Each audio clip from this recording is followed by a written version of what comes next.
Alors, dans cette vidéo, on va parler de la notion d'intervalle. Les intervalles, c'est une notation commode pour désigner certaines parties de l'ensemble R, c'est-à-dire l'ensemble de tous les nombres. Donc on a vu que R, c'est l'ensemble de tous les nombres réels, donc l'ensemble de tous les nombres que l'on peut mesurer. R correspond à une droite graduée qui s'étend à l'infini. Et entre deux graduations, par exemple ici entre 0 et 1,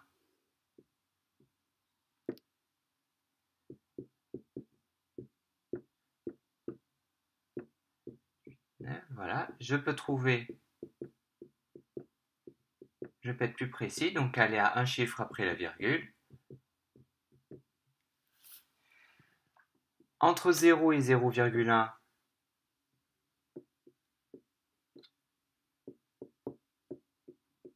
je peux aussi aller à deux chiffres après la virgule. Entre 0,4 et 0,5 par exemple, pareil.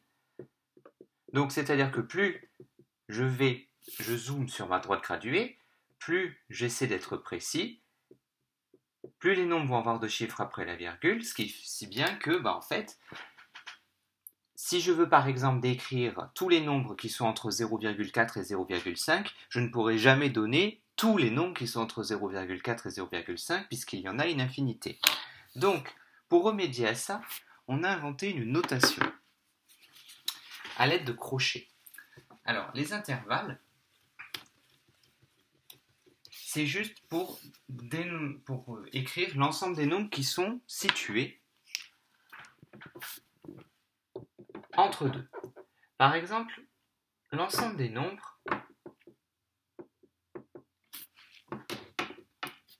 alors tous ces nombres, je vais les appeler x, entre 4 et 5. Mais l'ensemble des nombres entre 4 et 5, je ne peux pas donner toute la liste. Il y a 4, il y a 5, mais il y a aussi 4,1, 4,2, 4,3, et je peux même aller plus précisément. Je ne peux pas tous les donner. Donc, on a inventé une notation comme ceci. L'ensemble des nombres x qui sont situés entre 4 et 5, eh bien on dit que c'est l'ensemble des nombres x qui appartiennent à l'intervalle 4,5. Alors, ici, j'ai ce qu'on appelle la borne inférieure de l'intervalle, c'est-à-dire en gros le plus petit nombre possible de l'intervalle. Ici, j'ai la borne supérieure, le plus grand nombre possible de l'intervalle. Et, élément très important, là et là, j'ai les crochets. Ces crochets ont une fonction extrêmement importante, c'est-à-dire que ils vont déterminer si les deux bornes de l'intervalle font partie de l'intervalle ou pas. Donc l'ensemble des nombres x entre 4 et 5 se note comme ceci, mais les questions qui peuvent se poser sont est-ce que 4 et 5 sont inclus dedans? Donc comment est-ce qu'on note ça? Donc l'ensemble des nombres entre 4 et 5, il y a plusieurs possibilités.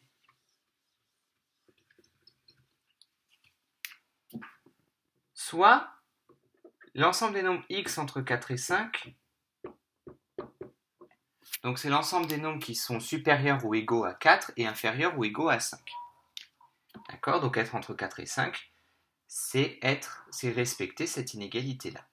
Donc là, 4 et 5 sont dedans. Je note ça avec des crochets qui sont tournés vers le nombre. On appelle ça des crochets fermés.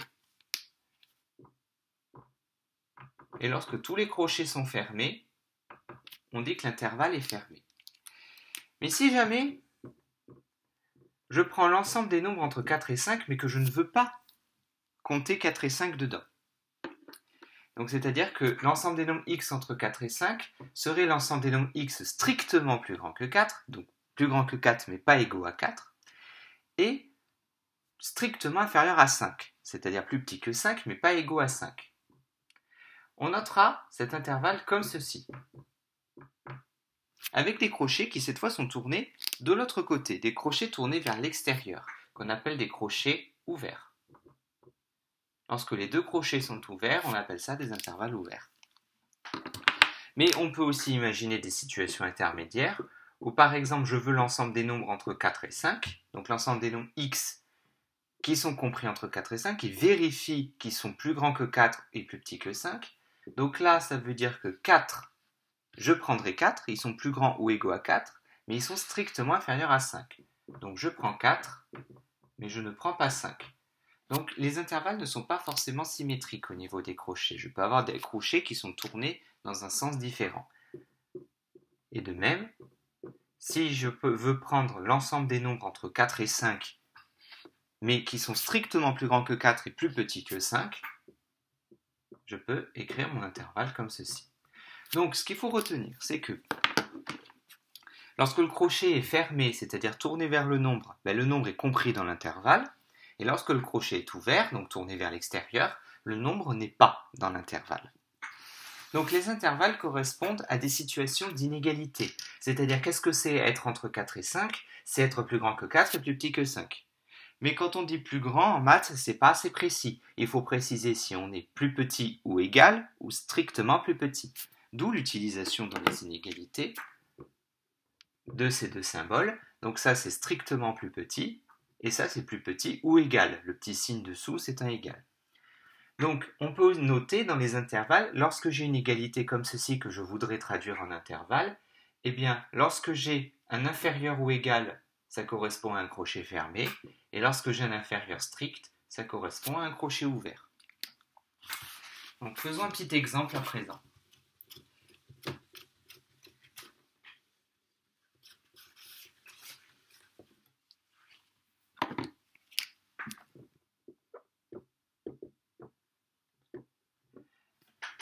Si mon nombre x appartient à cet intervalle-là, quelle est l'inégalité qu'il respecte? Il est plus grand que quoi? Il est plus petit que quoi? Donc il appartient à l'intervalle 1, 2. Ça veut dire qu'il est plus grand, enfin qu'il est entre 1 et 2. Autrement dit, x va être plus grand, va être compris entre deux nombres, plus grand que la borne inférieure, plus petit que la borne supérieure. J'ai mis des inférieurs ou égales parce que j'ai des crochets fermés. C'est-à-dire que 1 et 2 sont dans cet intervalle. Donc 1 est dans cet intervalle, 2 aussi, ce sont bien des nombres entre 1 et 2 compris. 1,5 est entre 1 et 2. 1,348 est entre 1 et 2. Dès l'instant qu'on est entre 1 et 2, tout va bien. Mais en revanche, par exemple, 2,3 n'est pas entre 1 et 2, donc il n'appartient pas à l'intervalle.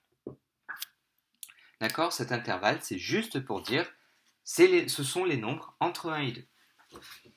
Autre exemple. Si mon nombre x vérifie ceci.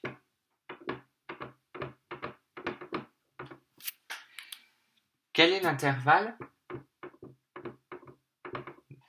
correspondant?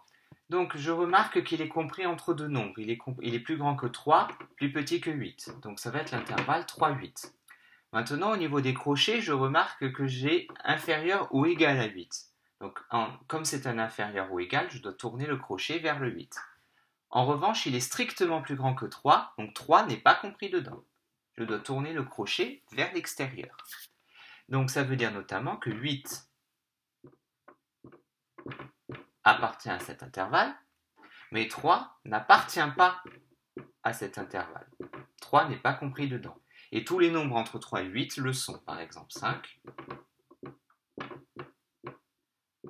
7,2, etc., etc. Dès l'instant que je suis entre 3 et 8, je suis dans cet intervalle.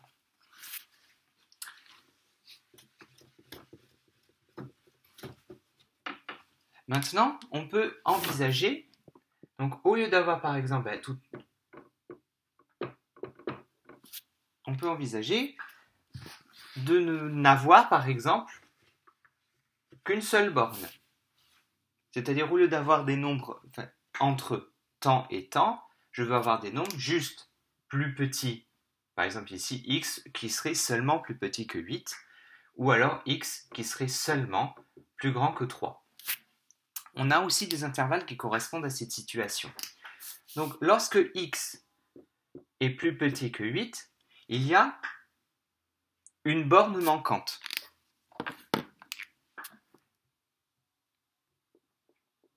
Donc je la mets en bleu, elle n'existe pas, mais c'est pour dire qu'il y a une borne manquante. On ne sait pas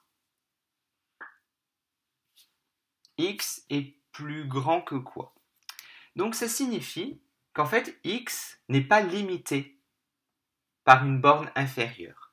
Lorsqu'il n'est pas limité par une borne inférieure, si je fais ma droite réelle numérique, donc j'ai 8, et dès l'instant que je suis plus petit que 8, je suis dans l'intervalle. Donc là, j'ai inférieur ou égal, le crochet sera fermé. Donc ça veut dire que je peux prendre x aussi petit que je veux. Dans ce sens-là, donc c'est-à-dire que x peut être infiniment petit. Donc dans l'intervalle apparaîtra un signe infini. Pour dire que x n'est pas limité par en dessous, je vais mettre le signe infini. Donc lorsque la borne inférieure manque, on met un infini à la place. Lorsque la borne supérieure manque, on met aussi un infini à la place. Mais les infinis, on constate que je peux aller vers l'infini de ce côté, mais je peux aussi aller vers l'infini de ce côté. Donc il faut différencier les deux, et on va les différencier par le signe. Plus je vais vers la gauche, plus je vais vers les nombres négatifs. Donc on dit que c'est moins l'infini. Plus je vais vers la droite, plus je vais vers les nombres positifs, donc on va dire que c'est plus l'infini. Donc dans notre cas, si x est plus petit que 8, eh bien sa borne supérieure c'est 8, il ne peut pas être plus grand que 8, 8 il s'arrête. Par contre, il n'a pas de borne inférieure, donc on dit que sa borne inférieure, entre guillemets, c'est moins l'infini. En l'infini, le crochet est toujours ouvert. Très important. Que ce soit en moins ou en plus l'infini.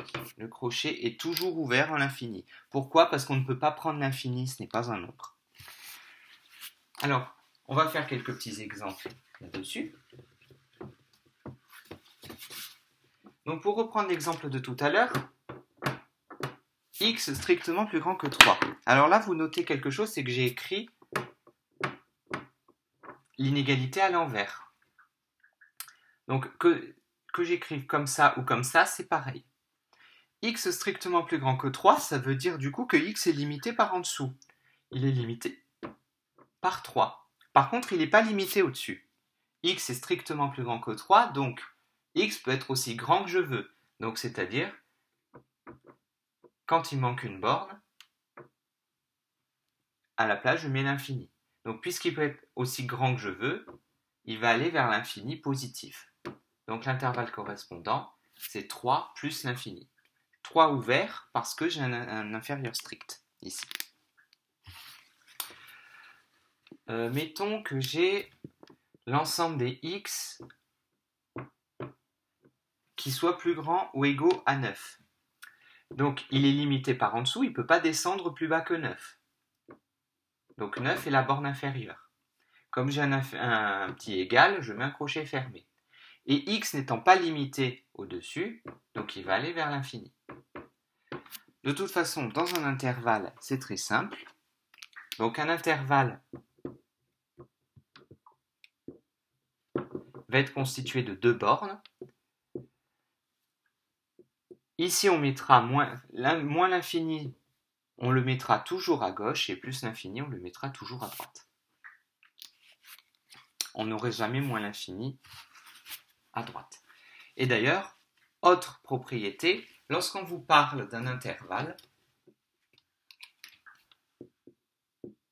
donc d'un intervalle AB, c'est l'ensemble des nombres qui sont entre A et B. Donc sous-entendu, A est plus petit que B. Très très important. Il faut toujours mettre le nombre le plus petit à gauche. Le plus petit à gauche et le plus grand à droite. Toujours. Donc je reviens sur mes exemples.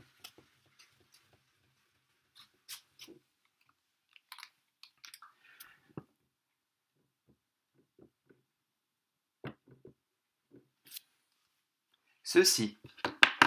Donc ça, c'est l'ensemble des nombres x qui sont inférieurs ou égaux à moins 2. Donc ils ne peuvent pas être plus grands que moins 2. Moins 2, c'est la borne supérieure, donc ils sont limités par le haut, par moins 2. Comme j'ai un inférieur ou égal, je mets un crochet. Comme ils n'ont pas de borne inférieure, x peut être aussi plus petit que l'on veut, on va mettre un moins l'infini, et donc un crochet toujours ouvert à moins l'infini. Je peux tout à fait prendre x plus petit que moins un quart, on peut avoir n'importe quoi. Donc là, x est strictement plus petit que moins un quart, ça signifie que x ne peut pas dépasser moins un quart est la borne supérieure.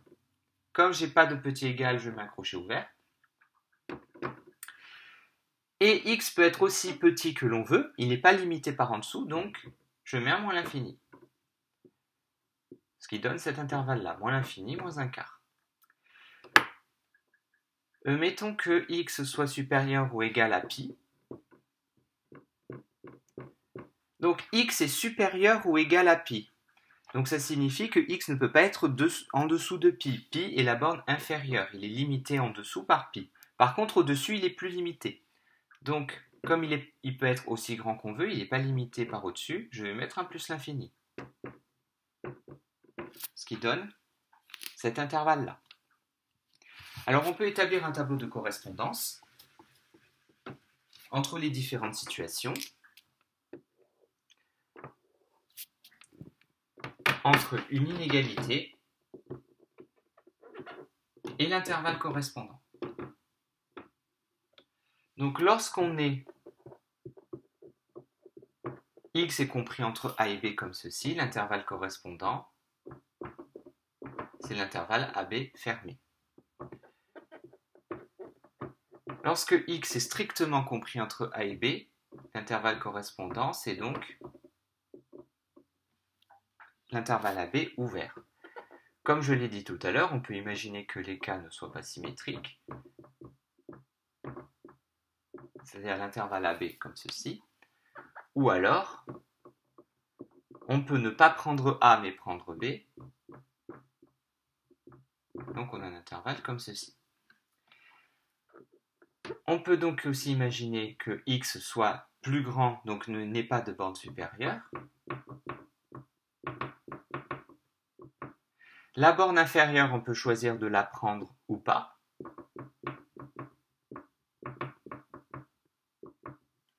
Et x peut avoir une borne supérieure mais pas de borne inférieure.